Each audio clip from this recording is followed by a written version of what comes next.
The Atlanta airport buzzed like a beehive on a hot summer afternoon.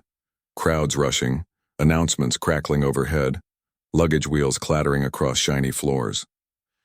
Among the sea of travelers sat a woman in her early 40s, leaning back in a stiff economy seat near the gate. She wore faded jeans, a soft gray hoodie, and sneakers scuffed from too many layovers. Her dark curls were pulled into a loose bun, and her eyes, calm, observant, watched the world move around her like she'd seen it all before. And in a way, she had. She'd just wrapped up a week-long training session in Dallas teaching new pilots how to handle emergency systems on wide-body jets. It wasn't glamorous work, but it mattered. She loved it. Flying wasn't just a job for her. It was a calling she'd chased since she was a little girl, staring up at planes cutting white lines across the sky, wondering how something so heavy could float like a bird. Back then, no one in her neighborhood thought a black girl from the South Side would ever sit in a cockpit. But she'd proved them wrong, again and again. Now she was finally heading home. Tired, yes, but relieved. She'd earned this rest. Nearby, two men in crisp airline uniforms strode past, rolling suitcases behind them like they owned the terminal. One was tall with a thick mustache, the other younger, with a confident swagger. They were laughing about something, voices loud enough to carry. As they passed her row, the older one glanced her way, just a flick of the eyes, and then looked away like she was part of the background, like a potted plant or a piece of luggage. She didn't flinch. She'd seen that look before. Too many times. A few minutes later, over the gate speaker, the younger pilot's voice came through, smooth, self-assured, as he gave the standard pre-flight welcome. "Good evening, folks. This is your first officer speaking. We've got a smooth ride ahead, clear skies all the way to London. Just sit back, relax, and enjoy the flight." Then, almost as an afterthought, he added with a chuckle, "And don't worry, we didn't get any of those diversity hires up front today. It's just us real pilots handling things." The comment landed like a pebble in still water, barely noticed by most but sharp to those who heard it. A few passengers exchanged glances. One woman frowned, but most just shifted in their seats or scrolled on their phones, unaware or unwilling to engage. The woman in the hoodie didn't react outwardly. She simply closed her eyes and took a slow breath. Inside, though, it stung. Not because it was new, she'd heard worse, but because it was so casually cruel. As if her years of study, the sleepless nights in simulators, the exams she'd aced, the emergencies she'd managed mid-air, none of it counted if she didn't fit someone's narrow idea of what a pilot should look like. She remembered her first solo flight instructor, a grizzled veteran who told her point blank, "You'll have to be twice as good to get half the respect." She'd nodded then, not fully understanding. Now she knew exactly what he meant. Boarding began, and she stood slowly, hoisting her small carry-on. She walked down the jet bridge with the quiet confidence of someone used to moving through spaces where she wasn't expected to belong. Inside the cabin, the familiar scent of recycled air and coffee greeted her. She found her window seat in the back, economy of course, and tucked her bag under the seat. No upgrades for her today, not that she minded. She'd flown coach more times than she could count, even after earning her captain's wings. As passengers filed in, she watched the cockpit door. Soon the two pilots from the gate appeared again, now in full uniform, epaulets gleaming on their shoulders. They greeted the flight attendants with easy smiles, joking about the long haul ahead. The older one, the captain, nodded to the crew like a king acknowledging his court. The younger one, the first officer, adjusted his tie in the reflection of the galley mirror, clearly proud of how he looked. She knew their type. Confident, capable, maybe even skilled, but blind to their own blind spots. They'd never had to prove they belonged. They'd been handed that belief from day one. The plane taxied slowly toward the runway. Outside, Atlanta's skyline faded into the distance. The engines hummed to life, building to a roar as the aircraft lifted off the ground. The woman pressed her forehead gently against the cool window, watching the earth shrink below. This was her favorite part, the moment between ground and sky when everything felt possible. Up front, the cockpit chatter came through the cabin speakers occasionally, routine updates, altitude changes, a quick weather report. Then, during a lull, she overheard something that made her stiffen slightly. The first officer's voice, low but clear. "Man, I swear if I have to sit through one more HR seminar about inclusive leadership, I'm gonna lose it." Like we hire based on skill, not skin color, right? The captain chuckled. Tell me about it. Last guy they pushed through training couldn't even read an altimeter. But hey, quotas are quotas. She didn't turn around. Didn't say a word. But her jaw tightened just a fraction. She knew that story they were referencing.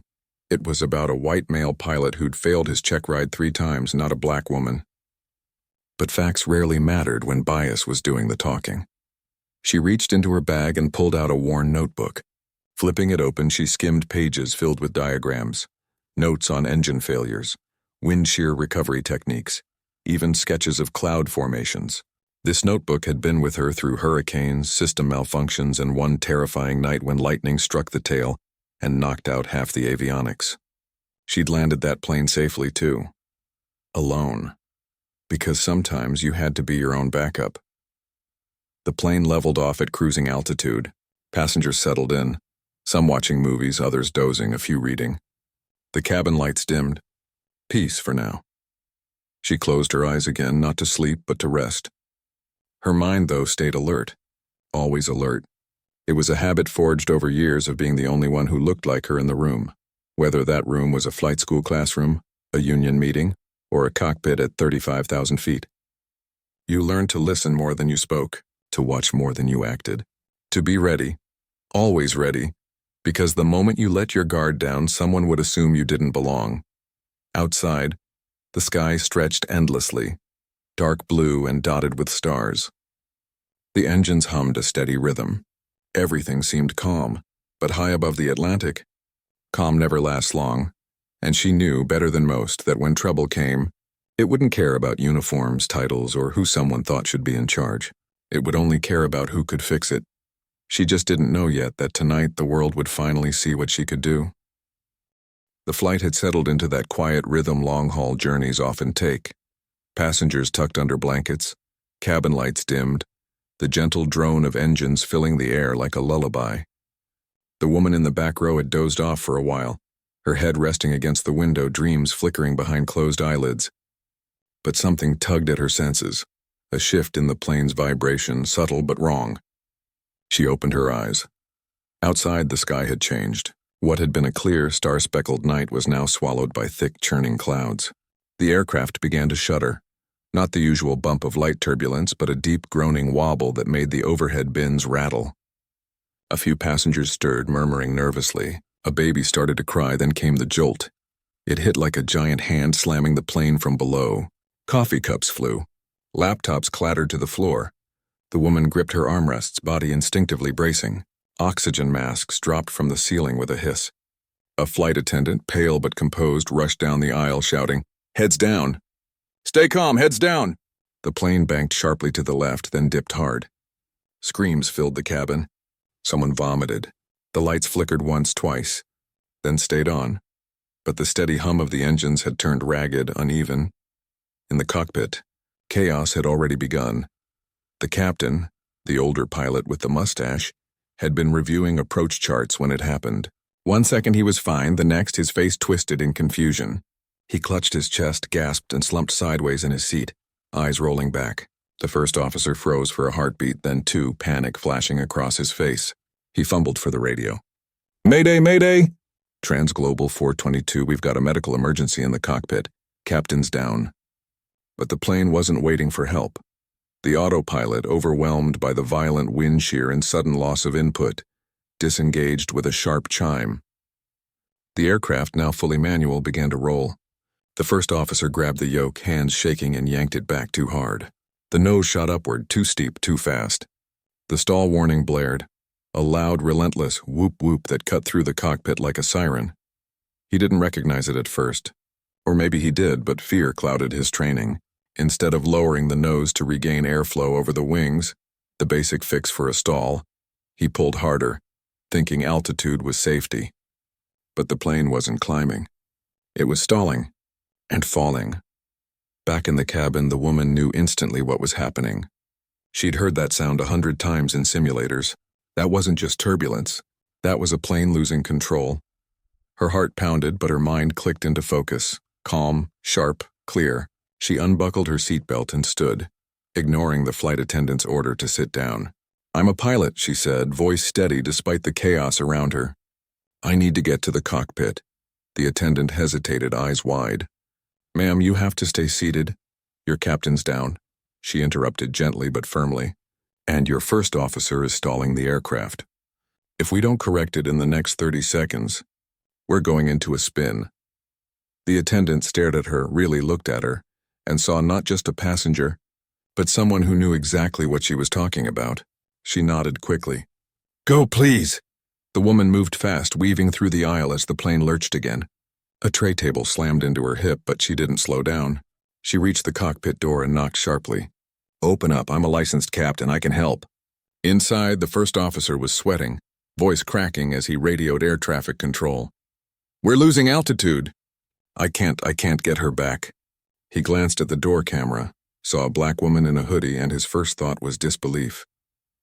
Who is that? He muttered. But with the captain unconscious and the plane dropping like a stone, he had no choice. He hit the unlock button, the door swung open. She stepped inside, took one look at the instruments, and didn't waste a second. You're in a stall, she said, already moving toward the controls. Let me take the yoke. He hesitated, just a fraction of a second, but it was enough. I've got this, he snapped, pride flaring even as the altimeter spun downward. She didn't argue. She pointed to the attitude indicator. See that? Nose way too high. Wings stalled. You're pulling back when you should be pushing forward. You're making it worse. His eyes darted to the screen. The numbers confirmed it. They'd lost over 2,000 feet in under a minute. His hands trembled on the controls. Outside, lightning flashed, illuminating the cockpit in stark white light. The storm wasn't just around them, it was inside them now, in the panic, the confusion, the ticking clock. She stepped closer, voice low but urgent. I've flown this exact aircraft for over a decade. I've trained pilots on stall recovery. Let me help you, or we're all going down. Something in her tone, the certainty, the lack of panic, cut through his fear. He swallowed hard, then nodded. Okay, take it. She slid into the captain's seat, adjusted her grip on the yoke, and did the one thing he hadn't. She pushed the nose down. The plane groaned in protest, then responded. The stall warning stopped. Air rushed over the wings again. The shuddering eased. Slowly, steadily, the aircraft began to level out. But they weren't safe yet. One of the hydraulic systems had failed during the turbulence, likely from stress or a microburst impact. The right aileron wasn't responding properly, making the plane want to roll left. She compensated with rudder input, her movements smooth, practiced, precise. Every muscle in her body was tuned to the machine, like a musician feeling the strings of a guitar. Call Gander, she said to the first officer, eyes locked on the horizon. Tell them we've got a medical emergency and partial flight control failure. Request immediate vectors for emergency landing. He fumbled with the radio, voice shaky but clearer now. Gander Center, Transglobal 422, declaring emergency. Captain incapacitated. We've had a stall event. Possible hydraulic issue. Request vectors to your field. A calm voice came back instantly. Transglobal 422, Gander copies. Turn left heading 270. Descend and maintain flight level 200. Emergency services standing by. She nodded. Good.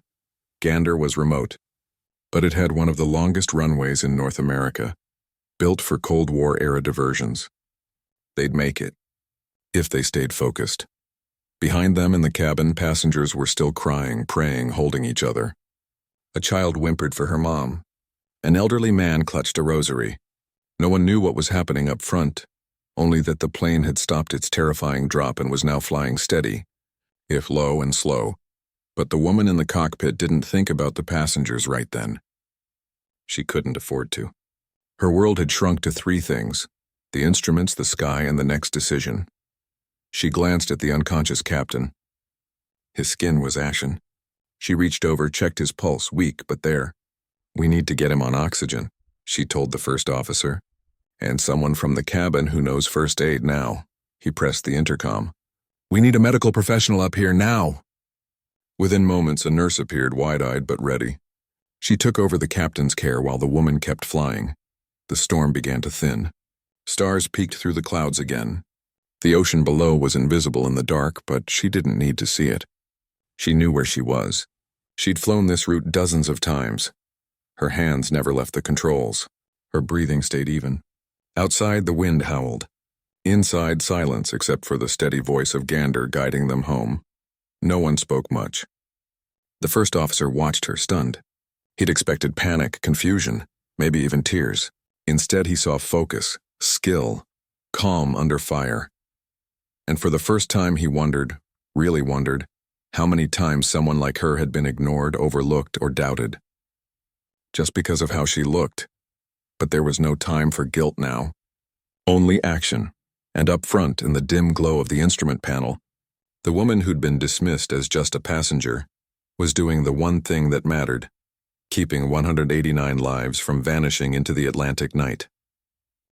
The cockpit felt like another world, tight, humming with electronics lit by the soft green glow of instruments. Outside, the storm had eased, but the danger hadn't passed. The plane was flying, yes, but it was wounded. One hydraulic line was leaking. The autopilot was offline, and the man who should have been in command was unconscious in the jump seat, oxygen mask strapped to his face, a nurse from the cabin monitoring his pulse with quiet urgency. The woman kept her hands steady on the yoke. She didn't speak unless she had to. Every word mattered now. Every second counted. The first officer sat beside her, still shaken but trying to pull himself together. He watched her, really watched her, for the first time. Not as a passenger in a hoodie, not as someone who didn't belong, but as the only reason they were still in the air. Her movements were smooth, deliberate. She adjusted trim with one hand while scanning engine readings with the other. She called out altitudes, headings, system checks like she'd done it 1,000 times, because she had. Flaps at 10, she said calmly. Gear still up. We're not ready to descend yet. Gander's still 45 minutes out. He nodded, fumbling slightly as he relayed the info to air traffic control. His voice was steadier now, but there was a new tone in it. Respect, maybe even awe. She glanced at him. You okay? He swallowed. Yeah, I froze back there. I don't know why. I've trained for stalls. I've done sims. But when it was real... You're human, she said simply. It happens. What matters is what you do next. He looked down at his hands. I didn't even believe you at first. When you said you were a pilot, she didn't flinch. I know. I'm sorry, she gave a small nod. No anger, no lecture, just acceptance. We've got a plane to land. Let's focus on that. Back in the cabin, the mood had shifted from terror to uneasy hope. The violent shaking had stopped. The plane flew level now, steady and quiet. A flight attendant moved through the aisles, offering water, reassuring passengers with a calm smile that didn't quite reach her eyes. People whispered to each other, some crying quietly, others staring out the window into the endless dark. One passenger, a teenager who'd been filming the whole thing on his phone, paused his recording and looked toward the front of the plane. Who's flying now? He asked his mom. I don't know, she whispered, but whoever it is, they saved us. Up front, the woman was already thinking 10 steps ahead. Gander International was remote, cold, windy, and not exactly equipped for a wide-body jet with partial system failure. But it was their best shot. She ran through emergency landing procedures in her head, speed control, crosswind correction, manual gear extension if needed. She'd done it before, in simulators, in real life during a hydraulic failure over the Rockies, but never with so many lives depending on her. Never after being ignored like she was invisible. She keyed the intercom. Cabin crew, this is the cockpit. Prepare for emergency landing in approximately 40 minutes. Review brace positions with passengers. Secure all loose items. Her voice was calm, clear, and carried a quiet authority that left no room for doubt. The flight attendants snapped into action immediately. No questions. No hesitation. They'd heard the fear in the first officer's voice earlier. Now they heard something else. Control. The first officer watched her as she double-checked the fuel levels, adjusted the rudder trim to compensate for the sluggish right aileron, and confirmed their approach path with Gander. He'd never seen someone so composed under pressure. Not in training. Not in real life. How long have you been flying? He asked quietly.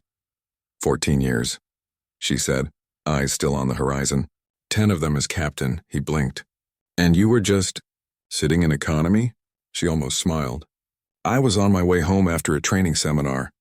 Didn't need a jump seat. Besides, I like watching the world from the window. He didn't know what to say to that, so he just nodded and went back to his checklist. Minutes passed. The plane droned on through the night. The ocean below was black, endless. But ahead, faint lights began to appear. Gander.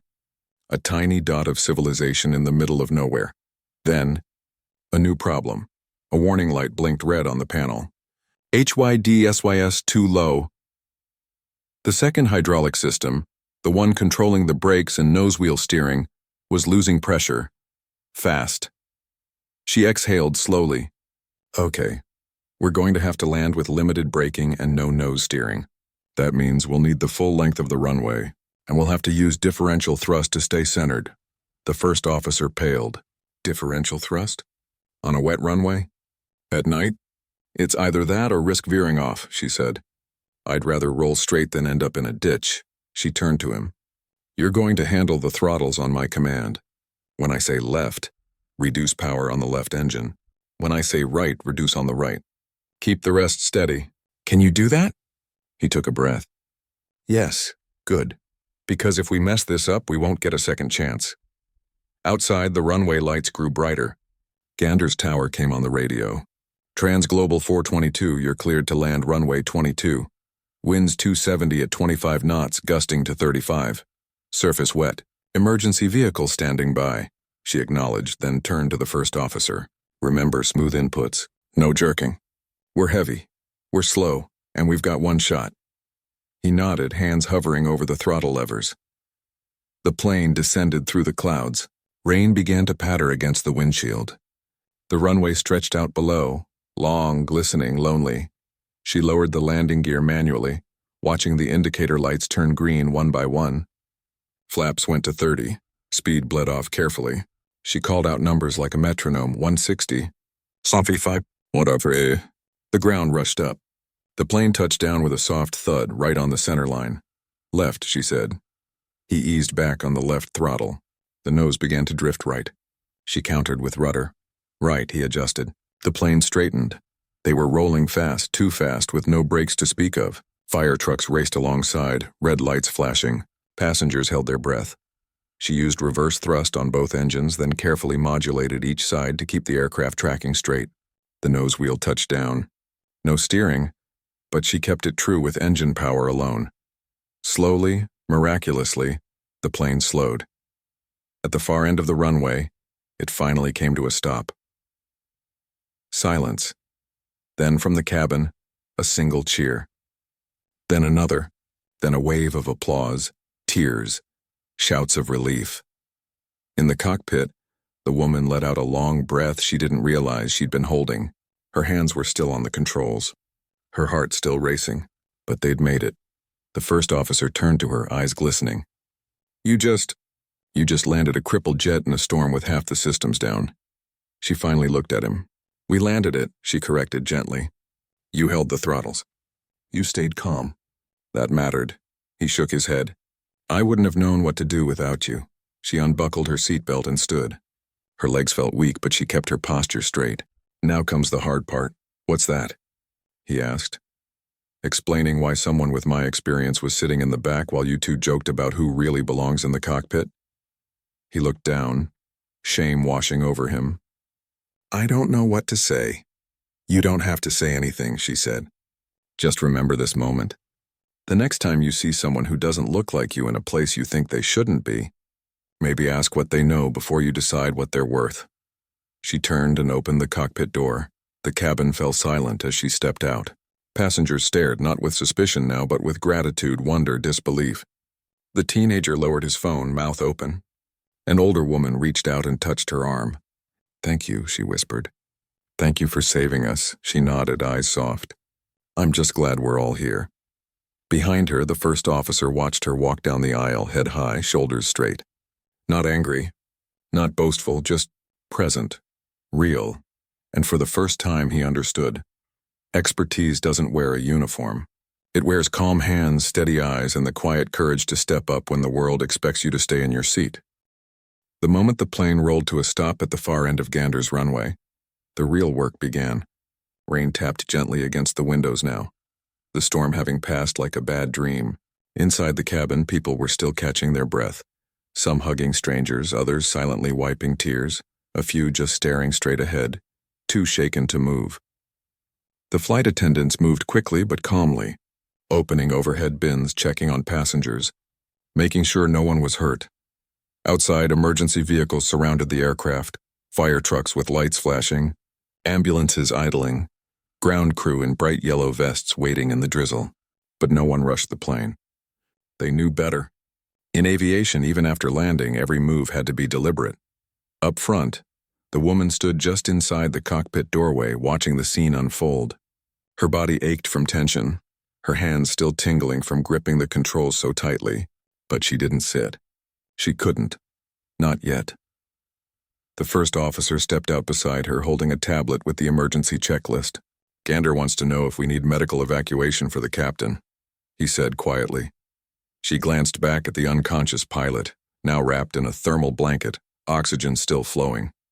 "Yes, stroke symptoms. He needs a hospital, not a hotel." He nodded and relayed the message over the radio. Then came the hard part, getting everyone off safely. With limited braking and no nose steering, taxiing back to the terminal wasn't an option. They'd have to deplane right there on the runway. Buses were already rolling toward them through the rain. As the cabin doors opened and stairs were wheeled into place, passengers began to file out, slowly at first, then with growing relief. Many paused when they saw her standing near the front. Some nodded. Others said thank you in hushed voices. One man, gray-haired and trembling, stopped directly in front of her. "I've flown for 40 years, he said, "and I've never seen anyone handle a crisis like that. You saved my grandkids back there." She just touched his arm gently. "I'm glad they're safe, no fanfare. No grand speech, just human moments, raw and real." Once the last passenger was off, she finally allowed herself to sit, right there on the edge of the cockpit steps, rain misting her face. She closed her eyes and breathed, deeply. For the first time in over an hour, her shoulders dropped. A paramedic approached, holding a blanket. "You okay, ma'am?" She opened her eyes and managed a small smile. "Tired, but okay. You're the one who flew this thing in, aren't you?" She didn't answer directly. "I helped." The paramedic studied her for a moment. The hoodie, the quiet strength, the way she carried herself like someone used to being doubted. He nodded slowly. "Well, whoever you are, the world needs more like you." Inside the terminal, a small old-fashioned building with linoleum floors and vending machines, the passengers gathered in a waiting area. Hot drinks were handed out. Blankets passed around. News crews hadn't arrived yet. Gander was too remote for instant media frenzy. For now it was just people, shock and shared relief. But word spreads fast. One of the passengers, a journalist returning from a conference, had already sent a message to her editor. Black female passenger took control of Transglobal 422 after pilots incapacitated. Landed plane safely in Gander. No injuries. Within the hour, it was trending. Back on the tarmac, airline officials arrived. Suits, briefcases, serious faces. They spoke first to the first officer, shaking his hand, clapping him on the back. "Incredible job under pressure," one said. "You kept your head when it mattered."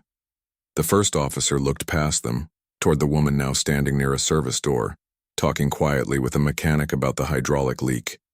"I didn't do it alone," he said. "She did most of it." The officials exchanged glances. One frowned slightly. "She?" Before he could explain, a company rep stepped forward with a clipboard. "We'll need statements from everyone, especially the crew." "The crew includes her," the first officer said firmly. The rep hesitated, then nodded politely, but his eyes didn't quite meet hers when he approached. "Ma'am, could you come with me? We'd like to get your account of what happened." She followed without protest.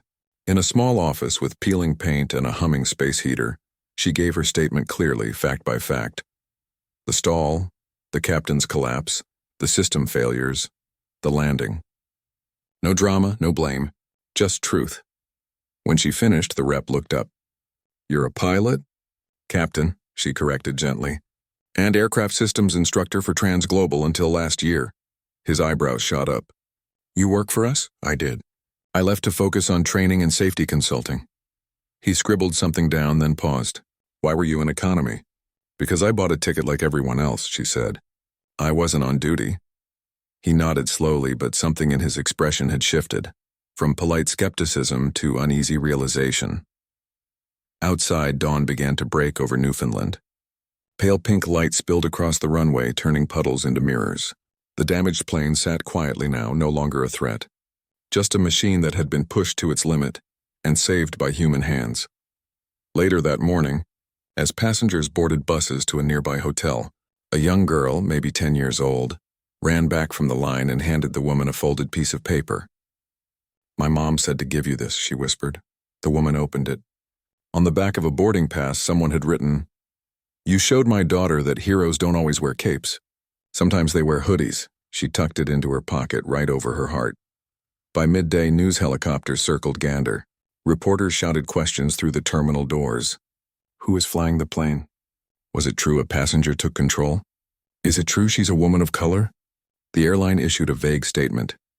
"Thanks to the quick actions of our flight crew and a qualified assisting pilot, Transglobal 422 landed safely." Noticeably, they didn't name her, but passengers did. Videos surfaced, shaky phone footage from the cabin showing her walking toward the cockpit, calm amid chaos. Another clip captured her voice over the intercom. Clear, steady, in control. Social media exploded. "A Gander hero. Hoodie captain." Aren't believe her aviation forums lit up with pilots confirming her credentials. "She trained me," one wrote. "Best instructor I ever had." Another, "I flew with her. She's the reason I passed my check ride." Still, some voices pushed back. How do we know she didn't exaggerate? Maybe the first officer was just being modest. Why wasn't she in uniform if she's so qualified? She saw the comments. She always did. But this time she didn't let them in. Not today. Because today something else was happening. At the hotel where passengers were staying, a group of them gathered in the lobby. Not to complain, but to wait for her. When she finally came down for coffee, they stood up. Not all of them. Just enough. A quiet show of respect. An elderly woman handed her a cup. Black, no sugar. "I remembered you said that on the plane." She took it, touched. "Thank you." A man in a business suit cleared his throat. "When they write the story of this flight, will they tell the truth?" She looked at him, then at the faces around her, tired, grateful, human. "I hope so," she said. "But even if they don't, we know what happened. And that's enough." Later, alone in her room, she finally let herself cry. Not from fear, not from anger, but from the weight of being seen, truly seen for the first time in a long time. Outside, the wind howled across the Newfoundland coast. But inside, for the first time in hours, there was peace, and somewhere high above the Atlantic, another young girl looked up at a passing plane and wondered if one day she too could wear a hoodie and save the world. In the days that followed, the story of Flight 422 spread like wildfire, but not the whole story. At first, news outlets ran headlines like, "Co-pilot saves jet after captain," "Collapses and heroic first officer lands plane in emergency." Grainy photos showed the young man in uniform being hugged by airline executives, his arm around the recovering captain. He looked relieved, proud, grateful, and he was all those things, but something was missing. The woman who'd actually flown the plane through its darkest minutes wasn't in those photos. Her name wasn't in the early reports. She wasn't invited to the press conference the airline held 2 days later at their headquarters. When a reporter finally asked, "Wasn't there a passenger who helped in the cockpit?" A spokesperson smiled tightly and said, "All qualified personnel on board acted professionally. We're reviewing the full incident. It was careful. It was corporate." It was silence dressed in polite words. But the passengers wouldn't stay quiet. One by one, they spoke up. The journalist who'd sent the first message posted a detailed account online, naming her role clearly. The teenager who'd filmed the chaos uploaded his video, unedited raw, and in it you could hear her voice over the intercom, calm and sure, guiding the plane down. Others shared screenshots of their text to family. There was this woman. She just walked up and took over. I swear she saved us. Then came the aviation insiders. Former students, colleagues, even retired captains began posting on professional forums. She trained me on stall recovery. I've seen her land a 757 with one engine out in a simulator, ice in her veins. If she says she flew it, she flew it. The tide turned. Within a week, a major news network tracked her down. Not for a sensational interview, but for a quiet conversation in a sunlit cafe far from airports and headlines. She wore the same hoodie, just washed, and sipped tea like any other person on a Tuesday afternoon. When asked why she stepped forward, she didn't talk about bravery. She talked about responsibility. "If you know how to help and you don't, you're part of the problem," she said simply. "I didn't think about race or gender up there. I thought about the people on that plane. That's all." The segment aired that night. Millions watched. And for the first time, the world saw her, not as a symbol, not as a token, but as a person, tired, humble, fiercely capable. The airline couldn't ignore it anymore. 3 days later, they issued a new statement, longer, clearer, and this time with her name. They called her an extraordinary aviation professional and admitted she played the lead role in safely landing the aircraft. They announced she'd be awarded their highest honor for heroism and invited her to speak at their next safety summit. She accepted the award, but only on one condition: that the ceremony include a panel on diversity in aviation, with young women of color from flight schools across the country given front row seats. They agreed. But she didn't stop there. Using the attention she never asked for, she launched something new, a nonprofit called Clear Skies Initiative. Its mission was simple: to provide scholarships, mentorship, and hands-on training for girls and young women from underrepresented communities who dreamed of flying. No fancy jargon, no corporate fluff, just real support from someone who'd walked the path alone and didn't want others to do the same.